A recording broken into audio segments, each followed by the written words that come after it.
ಎರಡನೇ ಬಾರಿ ಬಂಟ್ವಾಳದ ಹಿಸ್ಟ್ರಿಯಲ್ಲಿ ಬಿಜೆಪಿಯಿಂದ ಗೆದ್ದ ಶಾಸಕರು ಇನ್ನೊಂದು ಗೆದ್ದಿರಲಿಲ್ಲ. ಹಿಸ್ಟ್ರಿಯಲ್ಲೇ ಫಸ್ಟ್ ಟೈಮ್ ನಾವು ಸೆಕೆಂಡ್ ಟೈಮ್ ಗೆಲ್ತಾ ಇದ್ದೀವಿ. ಜನರ ಸಹಕಾರ ಮತ್ತು ಸಪೋರ್ಟಿಂದ ಗೆಲ್ತೀವಿ.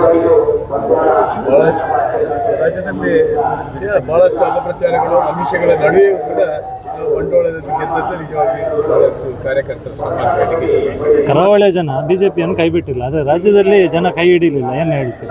ಕರಾವಳಿಯಲ್ಲಿ ಬಹಳಷ್ಟು ಲೀಡ್ ಇದ್ದು ಸ್ವಲ್ಪ ಕಮ್ಮಿ ಆಗಿದೆ ಎಲ್ಲ ಕಡೆಯೂ. ಅದು ಬಿಕಾಸ್ ಆಫ್ ಇದೆಲ್ಲ ನಾವು ಕನ್ವಿನ್ಸ್ ಮಾಡಿದಲ್ಲಿ ಸರಿ ಇದ್ದೇವೆ.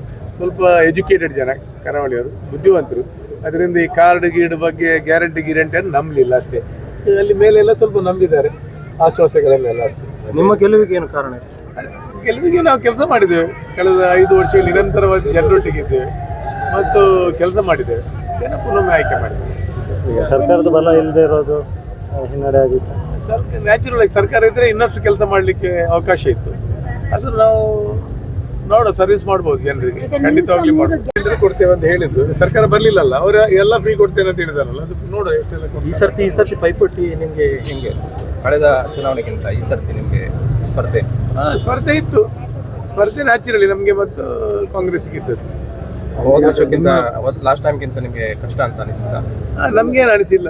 ನಮಗೆ ಫೀಲ್ಡಲ್ಲಿ ಹೋಗೋಗಿ ಆ್ಯಕ್ಚುಲಿ ಏನಿಲ್ಲ, ನಮ್ಮಲ್ಲಿ ಒಂದು ಚೂರು ಇರಲಿಲ್ಲ ಆ್ಯಂಟಿ, ನಾವು ಎಲ್ಲಿಯೂ ಕಾಣಿಲ್ಲ. ಆದರೆ ಈ ಆಮಿಷಗಳ ಎಲ್ಲ ಕಾರ್ಡ್ಗಳು ಸ್ವಲ್ಪ ವರ್ಕ್ ಆದ್ರಿಂದ ಸ್ವಲ್ಪ ಮಾಡ್ತಿದ್ದೀವಿ.